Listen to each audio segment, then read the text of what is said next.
আজ ঢাকায় মাননীয় প্রধান উপদেষ্টা মহোদয়ের ডাকে বাংলাদেশের বিভিন্ন ধর্মের নেতৃস্থানীয় ব্যক্তিবর্গ তারা উপস্থিত হয়েছেন এবং মাননীয় প্রধান উপদেষ্টা মহোদয় আমাদের দেশকে দুর্নাম করবার জন্য, আমাদের প্রিয় মাতৃভূমিকে দুর্নাম করবার জন্য মুসলমানদের সহনশীলতার যে ঐতিহ্য আছে এই দেশে, সেই ঐতিহ্যকে কালিমা লেপন করবার জন্য যে অপচেষ্টা দেশের বাহির থেকে হচ্ছে, আর দেশের ভেতরে থাকা তাদের যে চক্র আছে সেই চক্র সেখানে সেই ষড়যন্ত্রের অংশীদার যখন হয়ে যাচ্ছে, এমন একটা কঠিন সময়ে মাননীয় প্রধান উপদেষ্টা ওলামা একরামকে ডেকেছেন। এদিকে আমার আজকে আসুন্না ট্রাস্টে আসার কথা বিকাল ৩টায়, যখন রাষ্ট্রের এই গুরুত্বপূর্ণ কাজ, যেখানে আমরা ঐক্যবদ্ধ আছি কিনা এই বার্তাটা দেয়া গুরুত্বপূর্ণ।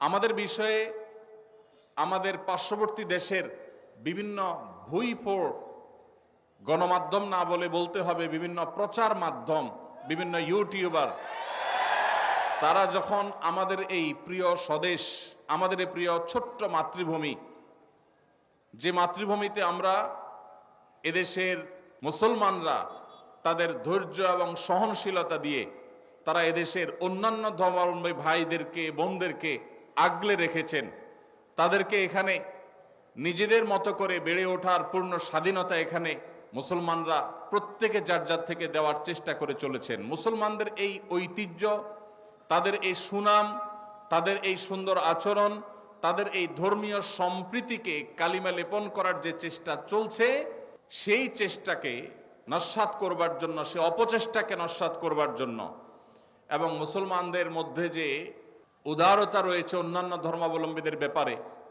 সে বিষয়ে বার্তা দেবার জন্য, অন্য ধর্মাবলম্বী যারা এই দেশে আছেন তারা যে আসলে ভালো আছেন, তাদের ব্যাপারে যে প্রপাগান্ডা চালানো হয় সেগুলো যে মিথ্যা এবং গুজব, সে বিষয়ে তাদের মতামত গ্রহণ করবার জন্য আজ আমরা একত্র হয়েছি। আজ আমাদের এই প্রিয় স্বদেশকে দুর্নাম করবার জন্য যারা যেভাবে চক্রান্তে লিপ্ত, এই দেশের মানুষের খেয়ে, এদেশের মানুষের পরে, এদেশের মানুষের টাকায় চলে কিছু মিডিয়াও তাদের দোসরের ভূমিকায় অবতীর্ণ হয়েছে। এই দুষ্ট চক্র যারা আমাদের এই ঐক্যবদ্ধ বাংলাদেশকে বিভক্ত করতে চায়, দুর্নাম করতে চায়, তাদের সে অপচেষ্টাকে নস্যাৎ করবার জন্য আমরা এদেশের মানুষ বিভিন্ন বিষয়ে, আপনার সাথে আমার মতামত পার্থক্য থাকতে পারে, ভিন্ন মত থাকতে পারে, কিন্তু আমাদের দেশের স্বাধীনতা, সার্বভৌমত্ব, আমাদের দেশের জাতীয় স্বার্থ রক্ষার ক্ষেত্রে আমরা সবাই ঐক্যবদ্ধ। এই বার্তাটি দেওয়ার জন্য আজ তিনি আমাদের ডেকেছিলেন, সেখানে আমরা একত্র হয়েছি এবং সেই কারণেই আমার আসলে এখানে আসতে একটু দেরি হয়েছে। তো ডক্টর খন্দকার আব্দুল্লাহ জাহাঙ্গীর রহমাহুল্লাহর কথা মনে পড়েছে আমার, এই যখনই ঐক্যবদ্ধ জাতি গঠন করার প্রশ্ন এসেছে তখনই মনে পড়েছে স্যারকে, এই জন্য যে আজ থেকে 15 বছর 20 বছর আগে এই দেশে ঐক্যের যে ডাক, আলেম সমাজের মধ্যে সবচেয়ে কার্যকর ঐক্যের ডাক যিনি দিয়েছিলেন, সেই মানুষটির নাম হলো ডক্টর খন্দকার আব্দুল্লাহ জাহাঙ্গীর রহমাহুল্লাহ। স্যার যখন ঐক্যের কথা বলেছেন, তিনি যখন ইত্তেহাদ মাআল ইখতিলাফ, তার সেই প্রসিদ্ধ উক্তি ইত্তেহাদ মাআল ইখতিলাফ, বৈচিত্র্যময় ঐক্য, আপনার সাথে আমার 10টা বিষয়ে মতপার্থক্য আছে কিন্তু 100টা বিষয়ে আমরা একমত আছি, যে বিষয়ে একমত আছি ওই বিষয়ে আমরা একযোগে কাজ করি, ভিন্ন মত রেখেও আমরা একসাথে চলতে পারি। এই চিন্তা, এই দর্শন ডক্টর খন্দকার আব্দুল জাহাঙ্গীর রহমাহুল্লাহ মাহফিলে, সেমিনারে, ইউনিভার্সিটিতে, ক্লাসে, বই পুস্তকে, তার লিফলেটে তিনি দিয়ে গেছেন। আজ তার বিদায়ের এত বছর পরও জাতি যখন ঐক্যবদ্ধ হওয়ার প্রয়োজন দেখা দিয়েছে, আমাদের জাতীয় স্বার্থে ভিন্ন ভিন্ন মতের মানুষ হয়েও আমরা যখন ঐক্যবদ্ধ হওয়ার প্রশ্ন এসেছে, তখন ডক্টর খন্দকার আব্দুল্লাহ জাহাঙ্গীর রহমাহুল্লাহর নাম সবার আগে মনে পড়েছে। কারণ এই সেই মানুষ যিনি আমাদের মধ্যকার মত বিরোধগুলোকে কমিয়ে সেগুলোকে সম্মানজনকভাবে সুন্দরতম উপায়ে মত ভিন্নতার একটা প্রশংসনীয় জায়গায় আনার চেষ্টা করেছেন। আল্লাহরে বান্দা, তার সারা জীবন চেষ্টা করেছেন এ বিষয়ে। আল্লাহ রাব্বুল আলামিন তার কবরকে নূরে নূরান্বিত করে দিন। আল্লাহ রাব্বুল আলামিন স্যারের সমস্ত ভুল ত্রুটি মাফ করে তাকে জান্নাতুল ফেরদাউসের মেহমান হিসাবে কবুল করে নিন। আল্লাহ তাআলা স্যারের এই একমাত্র পুত্র এবং স্যারের প্রতিষ্ঠিত আস-সুন্নাহ ট্রাস্টের চেয়ারম্যান মহোদয়কে আল্লাহ তাআলা স্যারের মতো যোগ্যতা সম্পন্ন মানুষ হিসাবে কবুল এবং মঞ্জুর করে দিন। ভাইরা আমার, আমাদের এই প্রিয় স্বদেশে ছোট্ট একটা জায়গা, নানান মতের মানুষ, নানান পথের মানুষ আমরা থাকি, এত চিন্তার মানুষ আছি। এই যে এই মাহফিলে আমরা এত মানুষ আছি, আমাদের মধ্যেও সবাই কি সব বিষয়ে একমত আছি? অনেক বিষয় আমাদের মধ্যে ভিন্নমত আছে না? কিন্তু ভিন্নমত থাকা সত্ত্বেও কিছু বিষয় এক, আমাদের আল্লাহ এক। কোনো ভিন্নমত আছে? আমাদের রাসূল সাল্লাল্লাহু আলাইহি ওয়াসাল্লাম, আমাদের কোরআন, আমাদের হাদিস, আমাদের ঐক্যের যে জায়গাগুলো, সেগুলো যদি একটা একটা করে আমরা তালিকা করি, আমরা দেখব মতপার্থক্য যদি আমাদের একজনের সাথে অন্যজনের 10টা 20টা বা 50টা বিষয় হয়, মতৈক্য রয়েছে আমাদের তার চাইতে বহুগুণ বেশি। আপনার সাথে আমার যদি 2 4 5 10টা বিষয় মতপার্থক্যের কারণে আপনি আমার থেকে দূরে যাওয়াটা গুরুত্বপূর্ণ মনে করেন, জরুরি মনে করেন, তাহলে শত শত বিষয়ে যে আমরা একমত আছি, সেই কারণে কেন আমরা একে অন্যের কাছে আসতে পারছি না? ভাইরা আমার, আজ গোটা পৃথিবীতে আমরা মুসলমানরা যতটা পিছিয়ে আছি, যতটা দুর্বল আছি, বিভিন্ন জায়গায় জায়গায় আজ আমাদের মুসলমানদের উপরে যে নির্যাতন এবং জুলুম চলছে, আমাদের বিরুদ্ধে যে মিথ্যা প্রপাগান্ডা চলছে, সারা পৃথিবীর যেদিকে তাকাবেন সবচেয়ে বেশি মায়ের আমরাই খাচ্ছি, আবার দুর্নামের ভাগীদারও আমাদেরকেই হতে হচ্ছে।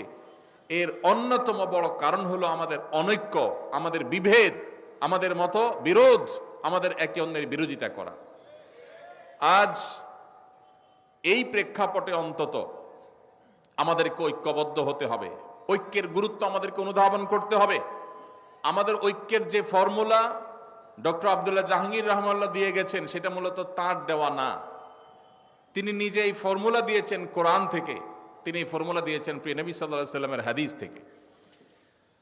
প্রিয় ভাইরা আমার, আজ আমাদের জাতীয় সংকটে যখন আমাদের দেশকে, এদেশের মানুষকে বিশ্ব দরবারে আমাদেরকে অসহিষ্ণু হিসাবে, আমাদের মধ্যে সম্প্রীতির অভাব আছে এই হিসেবে যখন চিত্রায়িত করার অপচেষ্টা করা হচ্ছে, আমরা যারা মুসলমান আছি, সংখ্যায় যারা আমরা এদেশের নাগরিকদের মধ্যে বেশিরভাগ আমরা মুসলমান আছি, আমাদের দায়িত্ব হয়ে গেছে বিশ্বকে দেখিয়ে দেওয়া যে আমরা ভিন্ন মতের মানুষদের প্রতি আমাদের সহিষ্ণুতা, আমাদের ধৈর্যশীলতার যে দৃষ্টান্ত স্থাপন করতে পারি। সভ্য পৃথিবীর বহু দেশ আছে যারা রীতিমতো আমাদেরকে সবক দেয়, সংখ্যালঘুদের অধিকারের কথা স্মরণ করায় দেয়। তাদের চাইতে আল্লাহ তাআলা আমাদেরকে সহিষ্ণুতা, ধৈর্যশীলতার ক্ষেত্রে অন্তত এক ধাপ হলেও এগিয়ে রেখেছেন, আলহামদুলিল্লাহ। আপনারা দেখেছেন বিগত আমলের শেষের দিকে ফরিদপুরের একটা সম্ভবত মসজিদ নির্মাণকে কেন্দ্র করে বা কোন একটা স্থাপনাকে নির্মাণকে কেন্দ্র করে দুজন শ্রমিক, তাদেরকে অন্য ধর্মাবলম্বী একজন তথাকথিত জনপ্রতিনিধি নির্মমভাবে একটা প্রপাগান্ডা ছড়িয়ে গণপিটুনি দিয়ে একরকম তাদেরকে নির্মমভাবে হত্যা করা হলো। সেই ঘটনায় আপনারা লক্ষ্য করেছেন, আপনাদের মনে থাকার কথা, সারা দেশে ওলামায়ে কেরাম এইরকম দায়িত্বশীলতার পরিচয় দিয়েছেন যে ওই ঘটনার জেরে পাল্টা হামলা, দাঙ্গা, কোন প্রকার অশান্তি এদেশের মাটিতে চুল পরিমাণ হতে দেন নাই ওলামায়ে কেরাম। শক্ত হাতে ঢাকা থেকে আমার মনে আছে দায়িত্বশীল ওলামায়ে কেরামের একটার পর একটা প্রতিনিধি দল এসেছেন, তারা স্থানীয় লোকদের সাথে বসেছেন, ভিজিট করেছেন এবং মানুষকে তারা শান্ত রেখেছেন। ওলামায়ে কেরাম যদি চুল পরিমাণ একটু ইন্ধন দিয়ে দিতেন তাহলে মেসাকার হয়ে যেত। আপনারা দেখেছেন কয়দিন আগে তরুণ আইনজীবী সাইফুল ইসলাম আলিফকে নির্মমভাবে দিনের আলোতে অত্যন্ত নৃশংসভাবে তাকে হত্যা করা হলো। সাধারণ মুসলমানরা জানেন, মুসলমান হওয়ার কারণে, দ্বীনি চেতনার কারণে, তার পেশাগত দায়িত্ব পালন করতে গিয়ে তাকে এই নির্মম খুনের শিকার হতে হলো। এত বড় একটা ঘটনার পর আপনারা দেখেছেন এদেশের সর্বোচ্চ পর্যায় থেকে নিয়ে একেবারে রুট লেভেল পর্যন্ত ওলামা একরাম সর্বসাধারণকে শান্ত থাকতে বলেছেন। এরকম একটা পরিস্থিতি যেখানে ক্ষোভে ফুসে উঠছে মানুষ, সেখানে ওলামা একরাম মানুষকে শান্ত থাকার কথা বলেছেন। এবং ওলামা একরামের আহ্বানে সাড়া দিয়ে সারা দেশে আলহামদুলিল্লাহ একটি চুল পরিমাণ অনাকাঙ্ক্ষিত ঘটনা ঘটেছে বলে কেউ দেখাতে পারবে না। ভাইরা আমার, এদেশের মুসলমানরা তাদের ধৈর্য, ধর্মীয় সম্প্রীতির ক্ষেত্রে তাদের সহিষ্ণুতার যে পরীক্ষা, এই পরীক্ষায় একবার দুইবার নয় শতবার উত্তীর্ণ হয়েছে। তারপরে এক শ্রেণী মানুষ আপনাদেরকে দোষারোপ করার, আমাদেরকে দোষারোপ করার চেষ্টা করে। এই জন্য আমাদের দায়িত্বশীলতা অনেক বেড়ে যায়। আল্লাহ রাব্বুল আলামিন কোরআনে হাকিমে আমাদেরকে সেই দর্শন দিয়েছেন, যে দর্শনে আমরা আমাদের বিশুদ্ধ আকীদা, তাওহীদের বিশ্বাসের কথা প্রচার করব, সেটাকে নিজেদের মধ্যে ধারণ করব। আমাদের আকীদা, আমাদের মানহাজ, আমাদের বিশ্বাস, আমাদের ঈমানের মধ্যে চুল পরিমাণ আমরা ছাড় দেব না, কম্প্রোমাইজ করব না। কিন্তু একই সাথে যারা ভিন্ন মত পোষণ করছেন, যারা অন্য ধর্মাবলম্বী আছেন, তাদেরকেও আমাদের আকীদা, আমাদের বিশ্বাস গ্রহণ করতে, ধারণ করতে আমরা বাধ্য করব না। কারণ আমরা সেই ধর্মের অনুসারী যেই ধর্ম বলেছে লা ইকরাহা ফিদ্দীন, লা ইকরাহা ফিদ্দীন। ধর্ম গ্রহণ করার ক্ষেত্রে কোনো বাড়াবাড়ি করা, জবরদস্তি করা যাবে, কোনো জবরদস্তি করে কাউকে কোনো ধর্ম গ্রহণ করানো যাবে না। আমরা সেই নবীর উম্মত যেই নবী মক্কা বিজয়ের পর মক্কার মুশরিক সহ সর্বস্তরের মানুষকে বলেছেন ইযহাবু আনতুমুত তুলাকা লা তাসরিবা আলাইকুমুল ইয়াউম, যাও আজ তোমরা সবাই মুক্ত, কোনো প্রতিশোধ গ্রহণ করা হবে না। আমরা সেই নবীর উম্মত, যে নবী আমাদেরকে সহনশীলতা শিক্ষা দিয়েছেন। অতএব আমরা সব সময় লক্ষ্য রাখব যে এদেশের কোনো অন্য ধর্মাবলম্বীরা তাদের ধর্ম পালন করতে গিয়ে কোনো প্রকার বাধার সম্মুখীন হবে না। আমরা আমাদের তাওহীদে বিশ্বাসী থাকব, তাওহীদের প্রচার করব, তাতে কোনো কার্পণ্য করব না। শিরক থেকে একজন মুসলমান কোরআনের নির্দেশের কারণে, নবী সাল্লাল্লাহু আলাইহি সাল্লামের নির্দেশের কারণে তিনি শত সহস্র মাইল যোজন দূরে তিনি থাকবেন, তার আকীদা মানহাজকে তিনি পরিচ্ছন্ন পবিত্র রাখবেন। কিন্তু একই সাথে অন্য ধর্মের মানুষকে কখনো আমাদের ধর্ম গ্রহণ করতে আমরা যেরকম বাধ্য করব না, তাদের ধর্ম পালনেও তাদেরকে আমরা বাধা দিব না। ইসলাম আমাদেরকে বাড়াবাড়ি করতে বলে না, ছাড়াছাড়ি করতেও বলে না। ইসলামের মতো এই সুমহান জীবন দর্শন, এটি যদি পৃথিবীর কোন সমাজে প্রতিষ্ঠিত থাকে, সেই সমাজের মুসলিমরা তো বটেই, অন্য ধর্মাবলম্বীরাও নিরাপদে থাকবে। কারণ নবী করিম সাল্লাল্লাহু আলাইহি সাল্লাম একজন জিম্মি অমুসলিমকে যদি কেউ অন্যায়ভাবে হত্যা করে, ওই ব্যক্তি জান্নাতের ঘ্রাণও পাবে না। সে ঐতিহাসিক বক্তব্য নবী সাল্লাল্লাহু আলাইহি সাল্লাম দিয়েছেন, তার হাদিসে আছে। অতএব আমাদের মুসলমানদের সহনশীলতা আর ধৈর্যশীলতা, এটা গোটা পৃথিবীর মানুষের কাছে শতবার, হাজারোবার পরীক্ষিত এবং প্রমাণিত হয়েছে। আল্লাহ রাব্বুল আলামিন আমাদের এই সুনাম, আমাদের এই ঐতিহ্য, আমাদের এই সুখ্যাতি, কোরআন এবং হাদিসের এই শিক্ষাকে আমাদের জীবনে আল্লাহ তাআলা ধারণ করার তৌফিক নসিব করুন। ভাইরা আমার, আমাদের সমাজে আমরা দেখি কিছু মানুষ অন্য ধর্মাবলম্বীদের প্রতি তারা তথাকথিত সম্প্রীতি দেখাতে গিয়ে তাদের ঈমান, তাদের আকীদা, তাদের বিশ্বাসকে তারা কোরবান করে দেয়, সেগুলোকে তারা শেষ করে ফেলে। আবার অনেকে আছেন যারা হয়তো বাড়াবাড়িতে লিপ্ত। আল্লাহ রাব্বুল আলামিন আমাদেরকে যে সিরাতে মুস্তাকিম দিয়েছেন, সেখানে না বাড়াবাড়ির কোনো সুযোগ আছে, না ছাড়াছাড়ির কোনো সুযোগ আছে। আমরা মুসলমানরা যদি কোরআন এবং হাদিসের উপরে অটল অবিচল থাকি, মুহাম্মদ সাল্লাল্লাহু আলাইহি সাল্লামের জীবন দর্শনের উপরে যদি আমরা প্রতিষ্ঠিত থাকি, তাহলে এই গোটা পৃথিবী শান্তিতে পরিপূর্ণ হয়ে যাবে। মুসলমানরাই শুধু শান্তিতে থাকবে না, অন্যরাও নিরাপদে থাকবে, কেউ কাউকে ডিস্টার্ব করবে না। আমরা সেই নবীর উম্মত, যেই নবী মক্কা বিজয়ের পর মক্কার মুশরিকদেরকে ইসলাম গ্রহণ করতে বাধ্য করেননি, জোর করেননি, জবরদস্তি করেননি। মদিনায় আসার পর যখন মদিনা রাষ্ট্র গঠন করেছেন, সেখানকার ইহুদিদেরকেও ইসলাম গ্রহণ করতে বাধ্য করেননি। আমরা সেই দিনের অনুসারী, যে দিন আমাদেরকে সবচেয়ে বেশি সহনশীলতা শিখিয়েছে। আল্লাহ তাআলা আমাদের সবাইকে আমাদের জীবনের সব ক্ষেত্রে এই সহনশীলতাকে ধরে রাখার তৌফিক নসিব করুন। ভাইরা আমার, আমাদের মুসলমান হিসাবে আমাদের মধ্যেও নানা ছোটখাটো বিষয় নিয়ে মতপার্থক্য আছে, বড় কোনো বিষয়ে মতপার্থক্য নেই। আমি যেটি বলছিলাম, আমাদের আল্লাহ এক, এটা নিয়ে মতপার্থক্য নাই। আমাদের রাসূল এক, সেটা নিয়ে কোনো মতপার্থক্য নাই। আমাদের কোরআন এবং হাদিস নিয়েও তেমন উল্লেখযোগ্য মতপার্থক্য নেই। 5 ওয়াক্ত নামাজ আল্লাহ ফরজ করেছেন, সেটা নিয়েও মতপার্থক্য নেই। আরকানে ইসলাম নিয়েও মতপার্থক্য নেই। আরকানে ঈমান নিয়েও মতপার্থক্য নেই। আমাদের মতপার্থক্য যেগুলো আছে সেগুলো খুব ছোটখাটো বিষয়।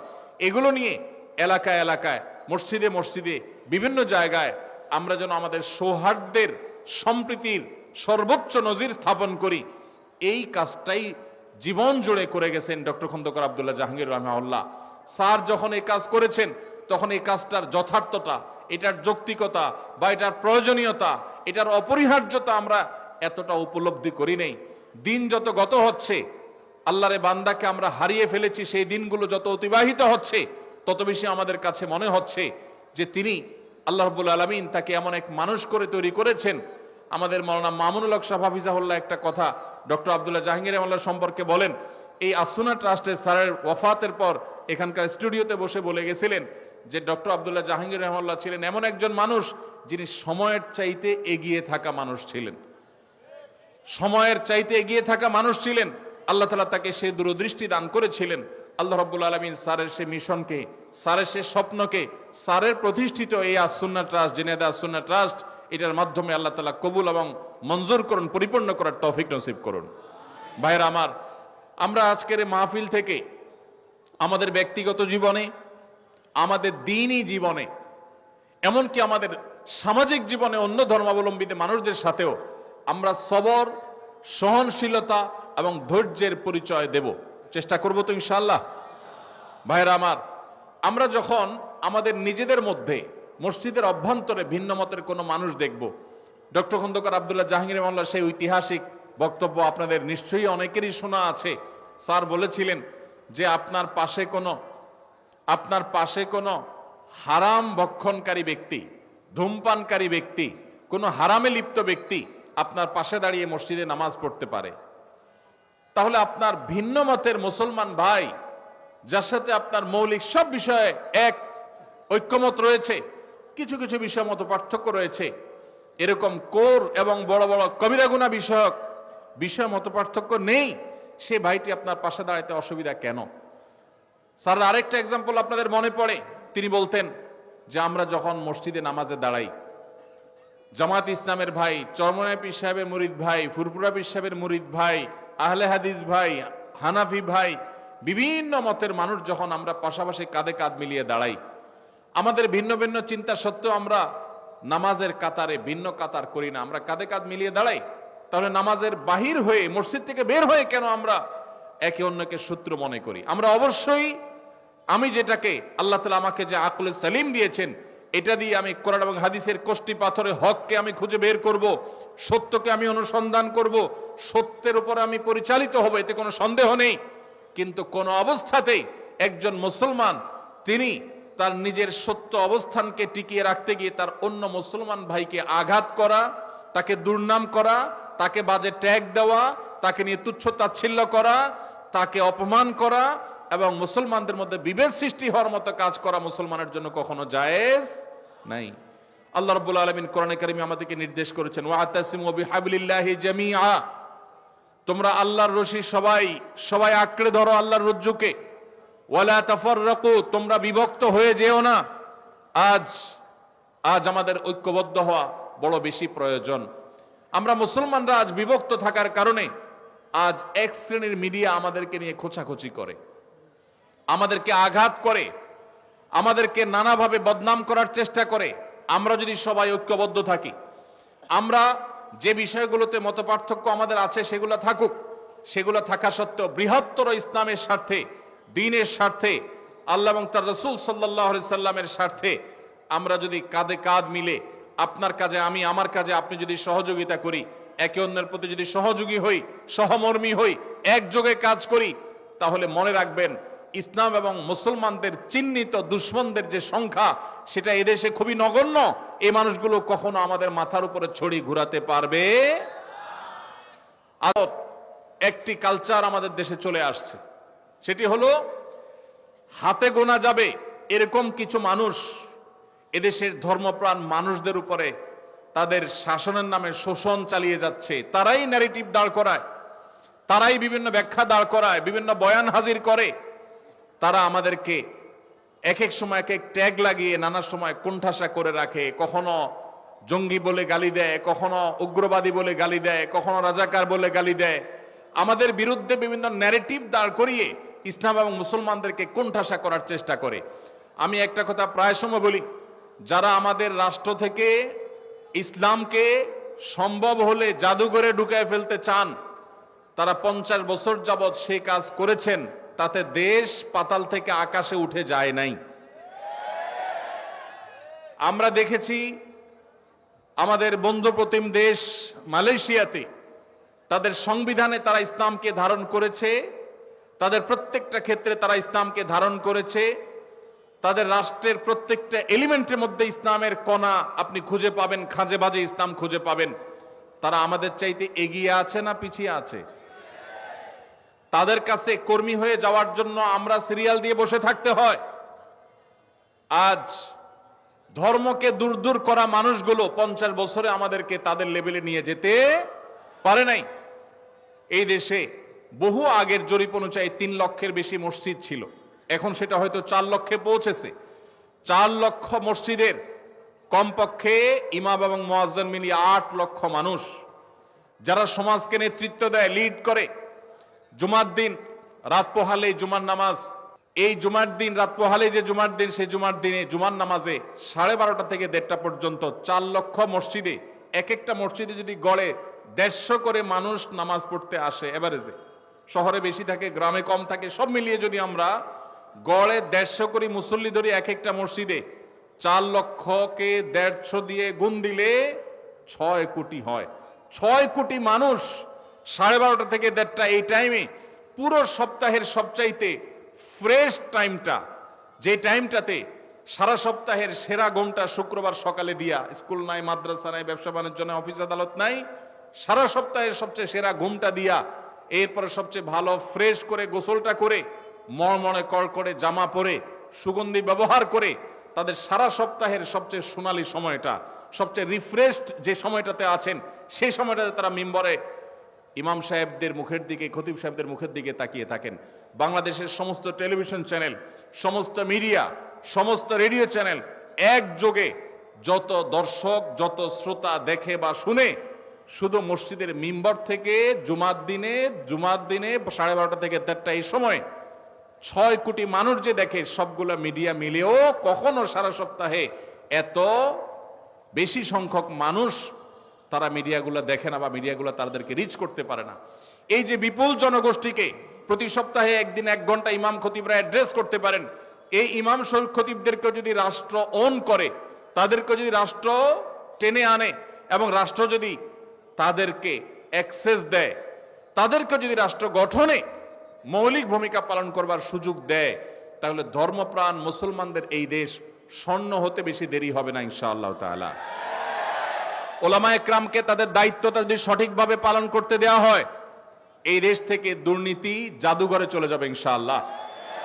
আমরা আশা করব যে নতুন বাংলাদেশে আমরা যে বৈষম্যের শিকার, সংখ্যায় বেশি হয়েও মুসলমানরা আমরা কোণঠাসা, পত্রিকার পাতা খুললে মনে হবে আমরা সবচেয়ে বেশি দোষী, টেলিভিশনের দিকে তাকালে মনে হবে, নিউজের দিকে তাকালে মনে হবে যে আমাদের মুসলমানদেরই দোষ সবচাইতে বেশি।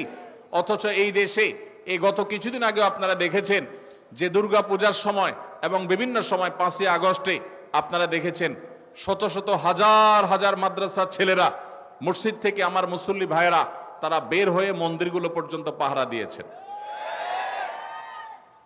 এত সহনশীলতা থাকা সত্ত্বেও আমাদেরকে যারা দুর্নাম করার চেষ্টা করে, এই শত্রুদের আমাদেরকে চিনে রাখতে হবে এবং এদের শত্রুতার ব্যাপারে আমাদেরকে সতর্ক থাকতে হবে। সীসা ঢালা প্রাচীরের মতো ঐক্য আমাদের মধ্যে গড়ে তুলতে হবে। আমাদের এই দেশকে কোনোভাবে আমরা দুর্নাম করার কোনো সুযোগ কাউকে দিতে চাই না। এজন্য আমরা ঐক্যবদ্ধ থাকবো ইনশাআল্লাহ। সবাই চেষ্টা করবো তো ইনশাআল্লাহ। আমরা মুসলমানরা আমাদের নিজেদের মত পার্থক্যগুলোকে মত বিরোধের পর্যায়ে নিয়ে যাব না, ঝগড়াঝাটি পর্যায়ে নিয়ে যাব না, আমরা সহনশীল থাকার চেষ্টা করব। ভাইরা আমার, মাসআলাগত বিষয়ে সাহাবা একরামের মধ্যেও ভিন্ন মত ছিল, মাসআলাগত বিষয়ে সাহাবা একরামের মধ্যে ইখতিলাফ ছিল, মতের ভিন্নতা ছিল, কিন্তু সেটা কখনো মতবিরোধের পর্যায়ে যায় নাই, সেটা কখনো দৃষ্টিকটু পর্যায়ে যায় নাই, সেটা কখনো আমাদের মতো গন্ডগোল ফাসাদ একজন আরেকজনকে ব্লেম করার মতো পর্যায়ে যায় নাই। আমরা সেই সাহাবীদের সন্তান, অতএব আমরা আমাদের মসজিদগুলোকে, আমাদের মাদ্রাসাগুলোকে, আমাদের দ্বীনি অঙ্গনগুলোকে সহনশীলতা দিয়ে সাজাবো, চেষ্টা করবো তো ইনশাআল্লাহ। আল্লাহ আমাদের সবাইকে সহনশীল থাকার তৌফিক দান করুন।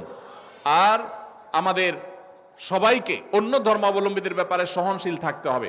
আমাদের হিন্দু ভাইদেরকে আমি বলতে চাই, বৌদ্ধ এবং খ্রিস্টান ভাইদেরকে বলতে চাই, আপনাদেরকে যারা উস্কে দিচ্ছে, আপনাদেরকে যারা মায়া কান্না করে আপনাদেরকে নানাভাবে বিপদগামী করার চেষ্টা করছে, আপনাদেরকে মুখোমুখি দাঁড় করাচ্ছে মুসলমানদের, এরা আপনাদেরও শত্রু, আমাদেরও শত্রু, এরা এ দেশের শত্রু, এই মাটির শত্রু।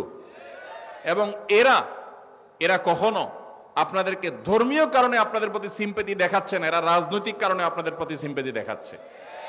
অতএব আমাদের জায়গা থেকে আমাদের সতর্ক থাকতে হবে, কোনোভাবে আমাদের এদেশের সাম্প্রদায়িক সম্প্রীতির যে উজ্জ্বল অতীত আছে, ঐতিহ্য আছে, এই ঐতিহ্যকে কখনো কালিমা লেপন করতে দেওয়া। এদেশের হিন্দু, খ্রিস্টান, বৌদ্ধ তারা তাদের ধর্মীয় কাজ পালন করবে, সেখানে কেউ কোনো নামধারী মুসলমানও কেউ সেখানে বাধা দিতে যাবে না, যদিও মুসলমানরা যায় না। আল্লাহ তাআলা আমাদের সবাইকে, আমাদের প্রত্যেকের যার যার জায়গা থেকে দায়িত্বশীলতার পরিচয় দেওয়ার তৌফিক দান করুন। আজ জাতীয় ঐক্যের যে ডাক দেয়া হচ্ছে, এই ডাক শুনে বারবার কেন ডক্টর খন্দকার আব্দুল্লাহ জাহাঙ্গীর রহমার কথা মনে পড়ে, কারণ স্যার রহিমাহুল্লাহ সেই মানুষ ছিলেন যেই মানুষ এদেশের মুসলমানদের মধ্যে যে ছোটখাটো বিভক্তি বা অনৈক্য আছে সেগুলো দূর করার জন্য রাত দিন সারাক্ষণ তিনি পরিশ্রম করে গেছেন। তিনি এদেশের প্রমিনেন্ট ওলামা ইকরামদেরকে বিভিন্ন সময় একত্র করেছেন এবং তাদের মধ্যকার দূরত্ব কিভাবে কমানো যায় তার জন্য তিনি সচেষ্ট ছিলেন এবং তিনি চেষ্টা করেছেন। আল্লাহ রাব্বুল আলামিন স্যারের এই কবরকে নূরে নূরান্বিত করে দিন এবং স্যারের এই প্রতিষ্ঠানকে আল্লাহ রাব্বুল আলামিন ভরপুর কামিয়াব এবং কবুল করবেন, আমিন। ভাইরা আমার, আমাদেরকে সবর এবং ধৈর্যের পরীক্ষা উত্তীর্ণ হইতে হবে। ধর্মীয় কারণেও যদি আপনি ধৈর্য হারা হয়ে যান, সওয়াবের পরিবর্তে গুনাহগার আপনি হবেন। আর যদি আপনি ধৈর্য ধারণ করতে পারেন, নিজেকে সংবরণ করতে পারেন, সহনশীল হইতে পারেন, তো মনে রাখবেন আল্লাহ রাব্বুল আলামিন কোরআনে কারীমে বলেছেন, ইন্নামা ইউওয়াফাস সাবিরুনা আজরাহুম বিগাইরি হিসাব, যারা ধৈর্যশীল তাদের হিসেব ছাড়া আল্লাহ রাব্বুল আলামিন বিনিময় দিবেন। কি ছাড়া বিনিময় দিবেন? হিসেব ছাড়া বিনিময় দিবেন। আল্লাহ রাব্বুল আলামিন আমাদের সবাইকে ধৈর্যের সর্বোচ্চ পরাকাষ্ঠা প্রদর্শন করার তৌফিক দান করুন।